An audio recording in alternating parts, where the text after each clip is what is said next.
Hello everyone, welcome to this tutorial video. Today, we will take a step-by-step look at how to configuring the VS125-LW AI Stereo Vision People Counter. This video will be divided into 6 parts to show you how to configure your device. Once you have your device, the first step to acquiring data is to set up the detection areas and features. Therefore, let's begin by looking at the rule page. Let's go to Deployment Parameters. This is where you'll find all the height settings. There's a strong connection between the AI detection algorithm and the installation height. An incorrect installation height can lead to detection errors. When you click the Detect button, the device will automatically detect the current installation height. You can also set it manually, just in case the environment affects the auto detection accuracy. When the ground lacks patterns or textures or during low light conditions at night, the automatic height detection may be inaccurate.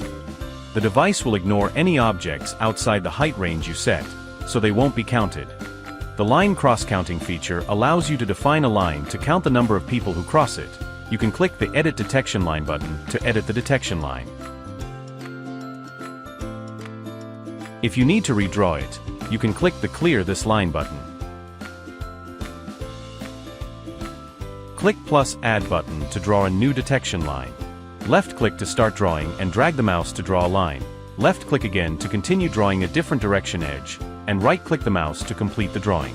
One device supports at most 4 broken lines with maximum 4 segments each. You can turn on U-turn filtering to avoid double counting people who are just pausing or turning around at an entrance. Click the Edit U-turn Area button to create or edit the U-turn detection area. You can also click Delete to remove an existing detection line. Click Edit Line Name to give your detection line a custom name. The device also monitors the number of people and their dwell time in a specific region, providing valuable analysis data. Click the Draw Detection Region button to edit the detection region.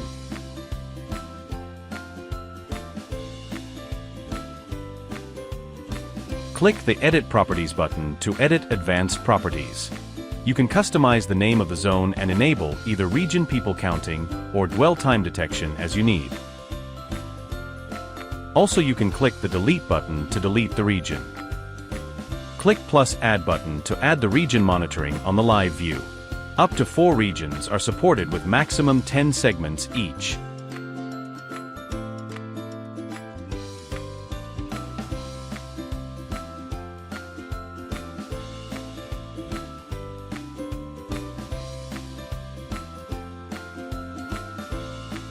Here are 2 options of tracking mode: heads tracking and feet tracking. With heads tracking, the camera follows a person's head and shoulders to create a path. With feet tracking, the camera follows their feet to create that path. Please note that the feet tracking can't detect which way passengers are looking, so the view direction detection function can't be enabled in feet tracking mode. The device will detect people who are shorter than the child filter height you set, and count them as children. It can also detect if people are male or female. The device can detect staff who are wearing employee identification accessories. If you need these accessories, please contact your dedicated sales representative. The heat map can analyze person movement to give you valuable insights for better business management. After turn on the heat map feature, you can view the motion and dwell heat map report on the report page. The device can record the start and end track points of people in the live view, which helps you adjust the position of the detection line. Group counting is based on the distance, moving direction, and speed difference to gain deeper insights into customer behaviors. For group counting function, you can turn on the individual filter, then the device will only count 2 or more people as a group. This feature helps prevent a single person from being misidentified as a group, providing more accurate data for group behavior analysis. The device is able to effectively evaluate the actual reach of the advertisement by tracking the target's view track. Click the plus Add button to draw the attention region and effective site region. You will see the How to Setting guide when you click it for the first time. Draw the attention region, which requires attention to find out the effectiveness of such as billboards, new product displays, or shelves within. Draw the effective site region. Within this region, the device analyzes the target's gaze direction. If the gaze overlaps with the attention region for over 1 second, attention duration accumulation begins. Timing pauses if the gaze leaves the attention region and resumes upon re-entry. Each device supports up to 6 regions, with a maximum of 10 segments per region. You can set a minimum attention time, and anyone who exceeds it will be defined as an effective viewer.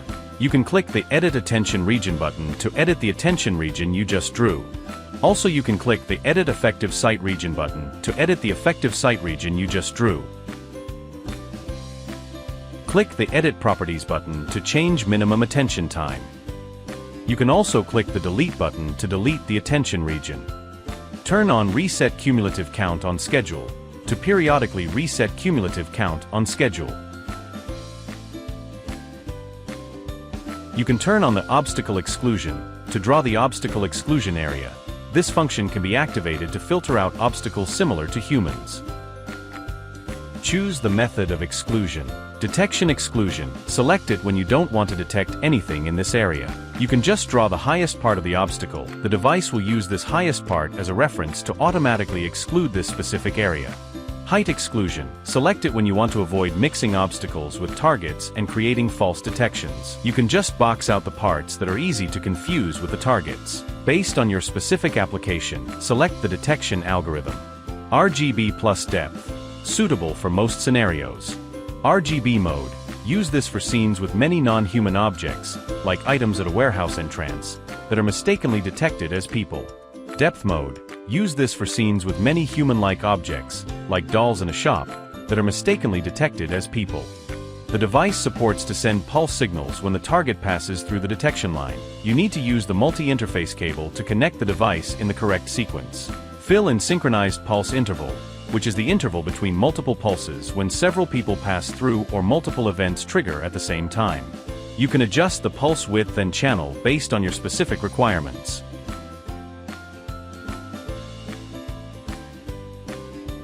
Let's navigate to the dashboard page, where you can get the current detection view and counting data. You can check the counting data for each detection line and each detection region on the left. You can click the Reset Count button to clear all accumulated entrance and exit people counting values. Click to Edit Preview Layout button to show or hide the lines, areas, and track points as needed.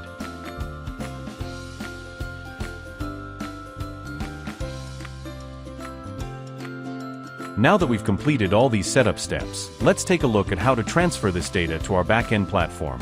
On the Communication page, you can configure the communication setting. This module's configuration varies by model. Please configure it based on your specific device. We'll use the PO version as an example here. You can set or change your TCP/IP and HTTPS settings on the left. You can change your Wi-Fi setting on right side. The powerful people counting feature of the VS125-LW provides unique insights. We can check the people counting reports on the report page.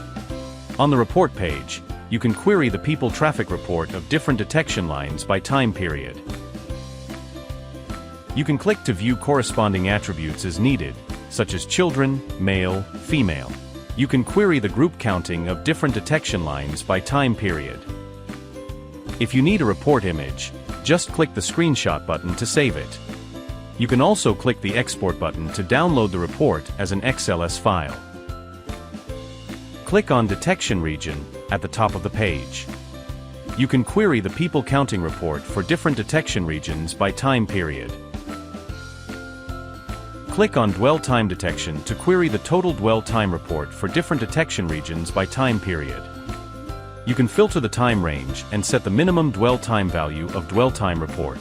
Just like before, you can export the report as an image or an XLS file. Click the Heat Map option at the top. On this page, you can view motion and dwell heat maps. Click the Attention Region option at the top. You can filter by time range attention region and set the minimum attention time value to generate the corresponding report.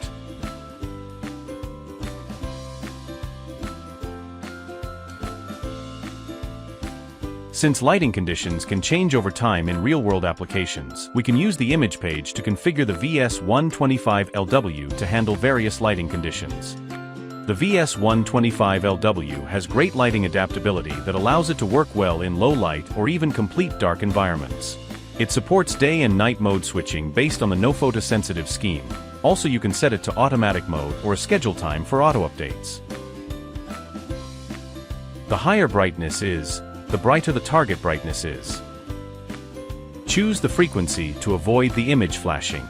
Enabling WDR can capture more detail in scenes where light conditions vary greatly. When viewing the reports, we can also use the validation function to cross-reference the data with the corresponding video recordings. Video validation function can assist users in verifying the accuracy of people counting by setting up a video task of recording. Finally, the VS125-LW supports configuring basic device parameters and user information. Let's take a look at how to do this. All hardware and software information can be found on the system page. You can modify the device name, customize device ID and site ID for large amounts of devices management. You can change the login password of this device. The user security question can also be modified on the system page. To add a new administrator, we can click Add a new user. You can change your system time zone and set daylight saving time. You can set the device's system time manually or sync it directly with your computer's system time.